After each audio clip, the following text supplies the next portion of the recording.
My name is Alejandro. I work at PME, Precision and Microsystem Engineering, and I will be your instructor for this quarter on advanced finite element methods. This is actually going to be the last time this course is being taught in its current form, because starting Q1 next year, there is another class of finite elements that I will be teaching that is going to be called Fundamentals of Finite Element Methods. So it's in a way different things, mostly the same, but they are pushing for more content, right? Who has seen my lectures online? Any of you? No one? Okay. So if you see online my lectures, they are all in tutorial format. So that basically means that I was spending a lot of time writing, and everything was done very carefully because we are dealing with advanced content. So because I need to push more material in this course, then I'm not going to be doing that anymore. Still, all the lectures are online, so you can follow those, and if anything, you can play my lectures. Some people say, well, you are going so slow with this material that I have to play your lectures at 1.5x. And that was the right speed for me. Okay, fine, very good. So let me go through some of the things that we're going to do in this course, okay? I always start with this image, right? This is actually art from Spanish. I'm not from Spain, I'm from Argentina, but I put myself in contact with this guy who was doing art, so this is actually a real sculpture. And he's coming from the optics side, so I always found this fascinating because it resembles pretty much what we do with finite element analysis. You know, you have different resolutions, and you would expect that as you refine your finite element model, you would obtain a more accurate result, right? And he's coming from optics, I'm coming from the world of, you know, finite elements, and so this is exactly what we're going to be doing in this course.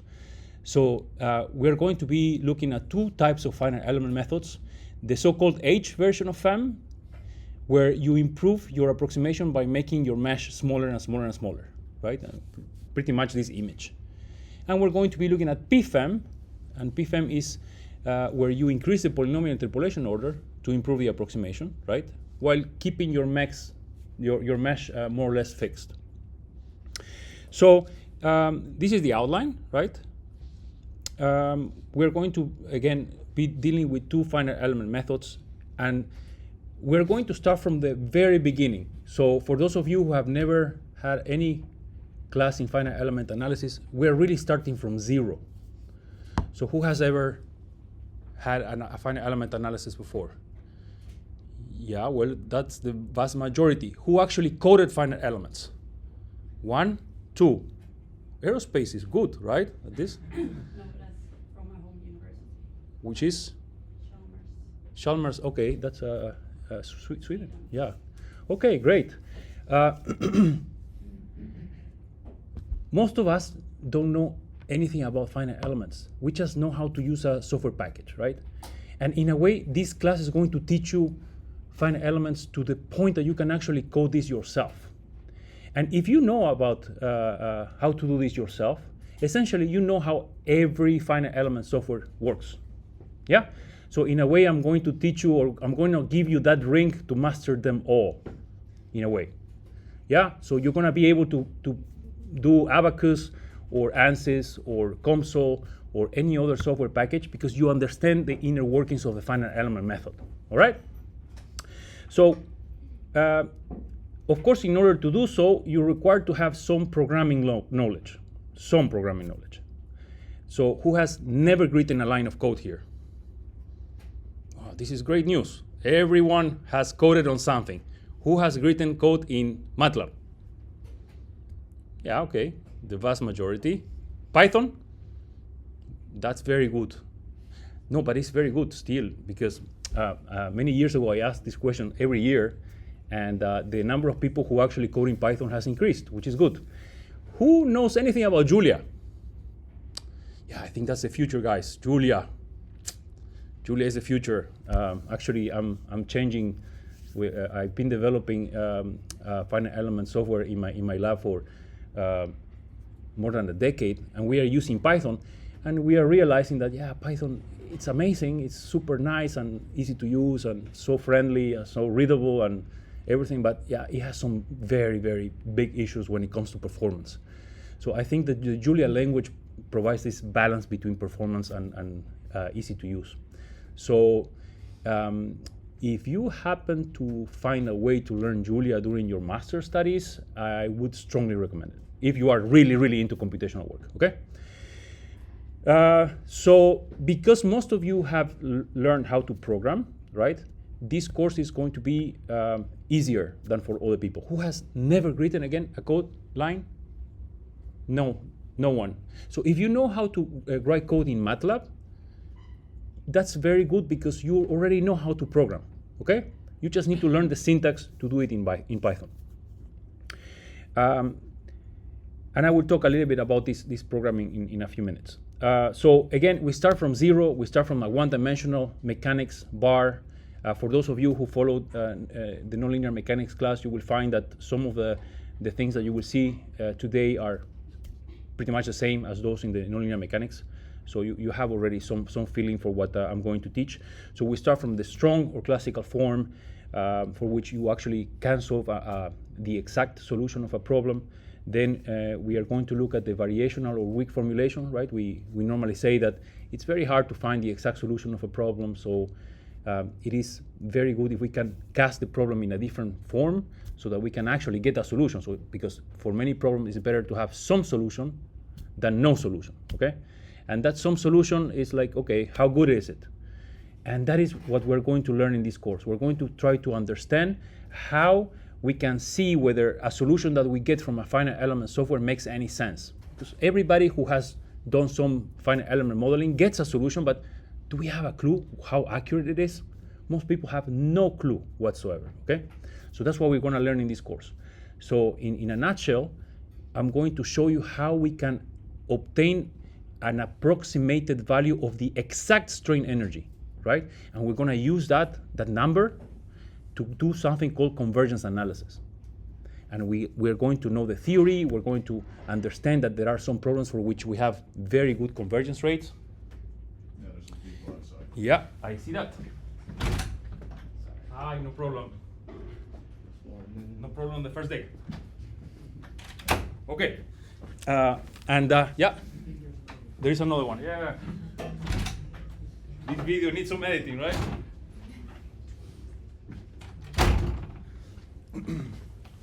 Okay.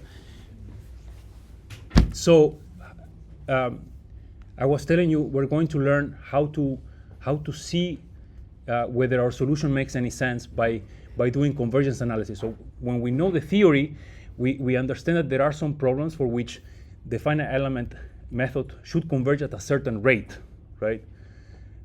Meaning that if I make the mesh smaller, right, I can make the approximation more accurate, and I know exactly how much accuracy I'm getting by refining the mesh. That is my convergence rate. So when we plot, for instance, in a log-log plot, the error in the energy norm as a function of the number of degrees of freedom or the mesh size, that is going to give me some behavior, and the slope of that line or that curve is going to give me some information about the rate of convergence. We're going to look at the Galerkin projection. Of course, as if you remember from nonlinear mechanics, we cannot solve the problem until we really use finite dimensional spaces. And in this course, of course, we're going to deal with finite element dimensional spaces. So once we can have a finite number of degrees of freedom, we can solve the problem.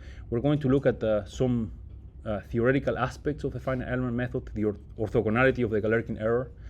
We are going to learn that the solution that we obtain for the problem is the best solution that you can find. There is a theorem that is called CS approximation theorem that proves that from all the available functions, the finite element method is actually picking the best function, right? The function that is going to reduce the error the most, right? The most accurate solution, which is incredible.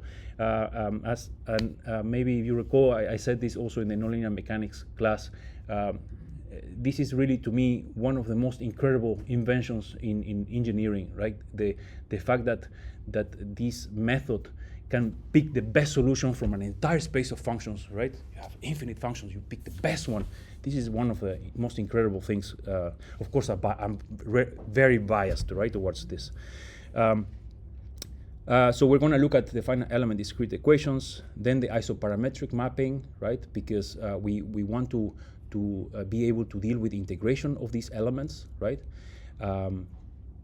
And those elements can have any shape in the physical space, but we always do numerical integration in a canonical space, right? In a master element where we know quadrature rules. So there is going to be some mapping that is basically relating that canonical element to the actual element in physical space, right? And so we have our integrations rules here. Our physical element is there. And so there is this back and forth. And so, well, if my functions are represented in a certain way, let's say linear polynomials, and my geometry is represented in the same way using linear polynomials, they are both represented in the same way, we call that an isoparametric formulation. And that is pretty much the basis of every finite element software that you use.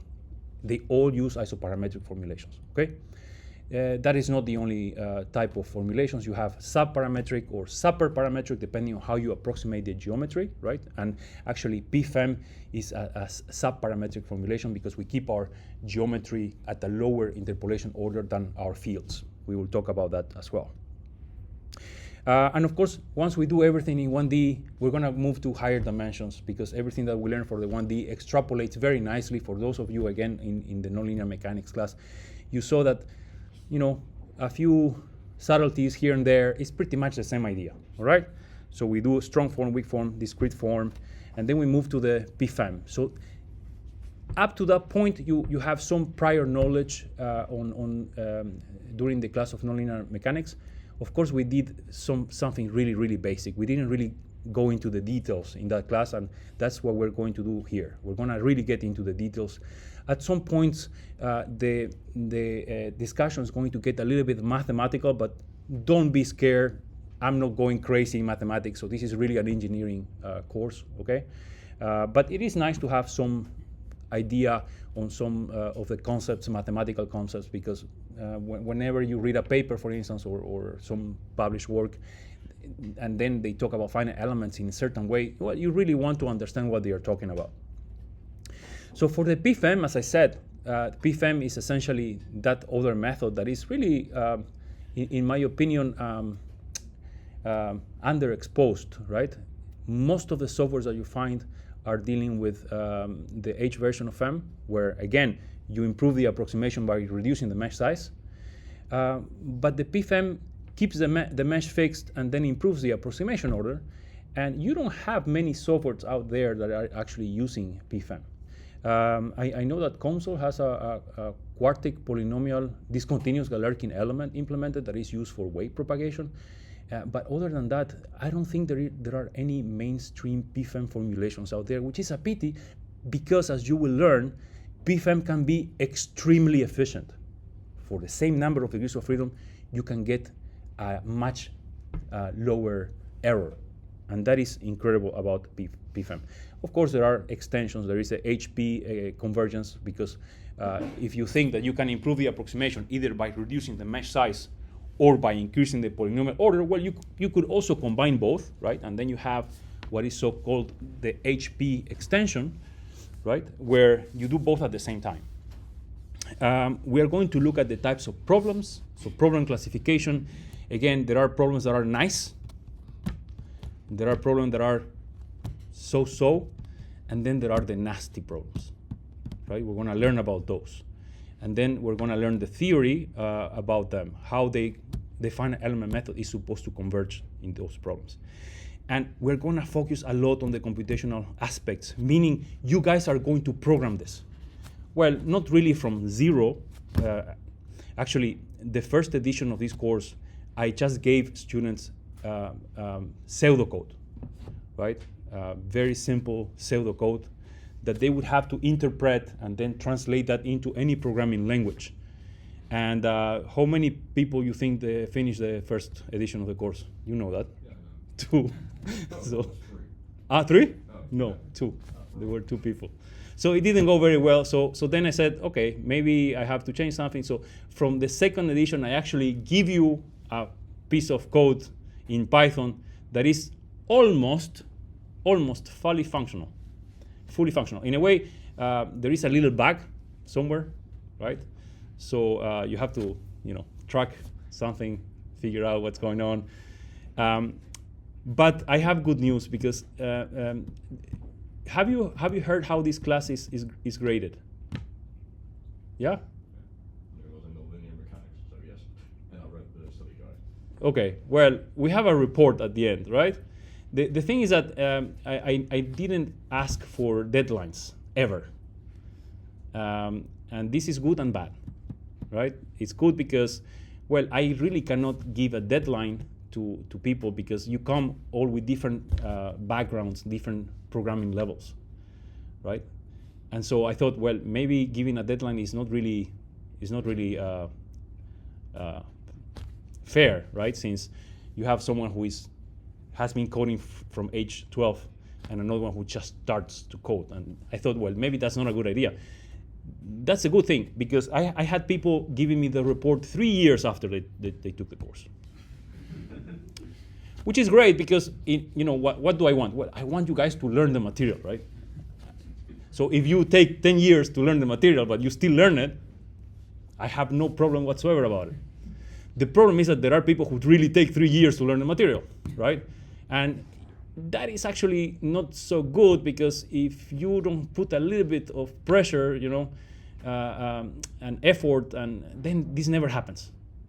And so for this edition of the course, in view of what I'm going to be doing in Q1 for the next Finite Element course that I will be teaching, we're going to do things differently. I'm not going to give you deadlines, but we're all going to be looking at the project together, okay? So that we all advance at a pace that will enable you to finish the report by the end of the quarter. Hopefully, I will not lose anybody this time, right? And I'm saying that because normally I get in the Brightspace about 60 people registering, and how many reports do you think I get at the end of each course? 20 was my best year, 18 actually. Normally it's 12, 13. So that is going to change in this one, right? Because I'm gonna be doing this stuff with you. We're gonna look at it together. Okay.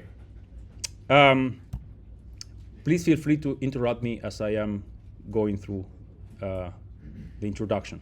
So course objectives: derive the finite element discrete equation starting from the equilibrium equation or any other elliptic partial differential equation. This course is not going to deal with equations other than elliptic. You know that differential equations can be elliptic, hyperbolic, parabolic, right? We're going to deal with the simplest type of equations, which are the elliptic equations. So we're not going to deal with parabolic equations that involve time stepping, for instance, or hyperbolic equations that deal with shock, because, well, the finite element method is actually not the best tool for dealing with hyperbolic equations, right? Which method will you choose for hyperbolic equations, if someone knows? You seem to know. Huh? Discontinuous Galerkin is, I think, the right tool for those kinds of problems. Anyways, everything that we're going to be doing here is continuous Galerkin. Identify the limitations of FEM and understand the means to overcome them. So, limitations of FEM. FEM is not the perfect tool, right? It's just a hammer, and it's not going to work with every nail, okay? So this is something that is important because now you're going to have a better understanding of this tool. It's an incredible tool. Imagine that you're going to have in your hands the power of modeling the real world. This is crazy, right? You can just put this in the computer and then you can get a solution, and it's like, seriously. And then you go to the lab and you do the experiment. Yeah, it is what is happening. So, which is something crazy to me, right? The ability of doing this sort of thing that we didn't have many years ago. Anyways, finite element methods have been there since the 50s, right? In the form of finite element methods, because actually we should go back all the way to the early 1900s. with the theories of, Galerkin, Bubnov, Timoshenko, all these guys contributed a lot to the finite element method. Anyways, next, evaluate the performance of the method on academic problems, right? The report consists of two problems. One is really an academic problem so that you have a really nice and deep understanding of convergence behavior. The second one is actually a stress analysis problem, which is more in line with what you will be doing in the industry if you were to pick up a job where you are going to do some modeling. So I think it strikes the right balance. And then you're going to be able to extend the software package provided to simulate complex problems, right? Because I give you the code, but the idea is that throughout the quarter, we are all going to be changing this code to do what we need to do for the project. Yeah? So those are the course objectives. The course is based on this book. It's called Fundamentals of Enriched Finite Element Methods. This is a book that we published with Armando Duarte, who is a professor at the University of Illinois, Urbana-Champaign, where I did my studies back in the day. And so we managed to publish this book not long ago, and we're working now on a second edition. But all the material is going to be based on chapters 2 and 3 of the book. Before, I used to have another lecture at TU Delft that was called Enriched Finite Element Methods, where I was actually going deep into other material in the book. And I had to stop with that book because, well, imagine if Advanced FEM was a prerequisite for Enriched FEM, guess how many people I got to register in the Enriched FEM course? Around 10, 12 people in a good year, right? And so I decided to just teach this Enriched FEM at the national level in a graduate school course with some colleagues. So that course, unfortunately, is not being taught anymore.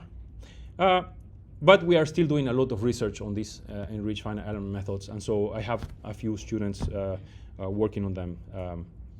Anyways, that is the material. We are going to interact through Nota Bene, which is a system. It's an incredible system that was developed by MIT. The idea is that whenever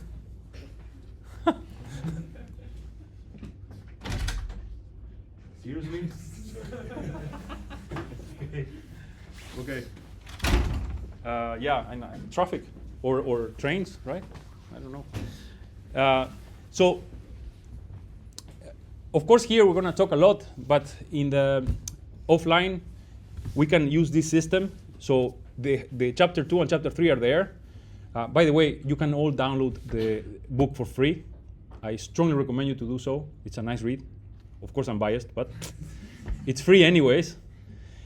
So you can download. Still, chapters 2 and chapter 3 are in the Nota Bene system. So you can read, and if you don't understand something, right, you can ask questions, and I wait a bit, to see if someone replies, so you can interact with one another. If no one replies, of course, I jump in and then I reply, right? And it's a great resource that I've been using for a long time. And it's also very useful for me because I actually get some very valuable feedback. So if you don't understand something, yeah, ask your questions, because I'm thinking, okay, maybe for the second edition, I should improve the way I'm explaining this or that, okay? The material is going to be placed also in Brightspace, pretty much everything. The project, the finite element code in Python, everything is going to be in the Brightspace, page. So even the online videos that I will eventually upload to YouTube, I will also place them here so that you have them in Brightspace. The project is not going to be uploaded until next week. I'm still thinking about changing the project so that we start from a different one. Otherwise, we would be using the same project from last courses, and then yeah, it's kind of it's getting a bit boring for me to grade always the same thing. Okay, finally, as I said, assessment, one final project to be handed at the end of Q3, right? 100% of the grade. And I'm not one of those guys who think that if a 10 is for God. If you do everything right, you get a 10 for this class. And I got a lot of people getting 10s for this class. Now, that being said, okay, getting a 10, you need to do everything right. So, I mean, I think there is a high reward if you really put the effort. Because at the end of the day, we are all optimizing resources, right? That's what we are doing in our studies. We have our limited resources. What are our resources?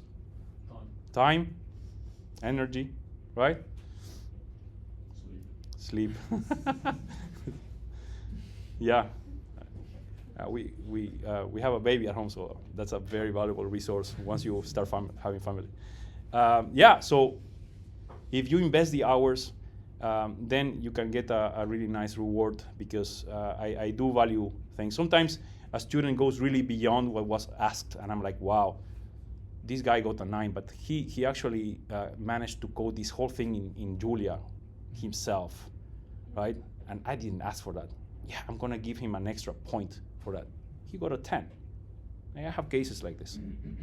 Yeah, so anyways, of course, as I said, there is some prior knowledge required, but if you all programmed in some language in the past, I think you will be in good shape, okay? And besides, as I said, we're going to do this together this time. And I think that's it for the introduction. Do we have any questions at this point? No questions? No questions? Super clear. Oh, okay, getting better at this. Okay.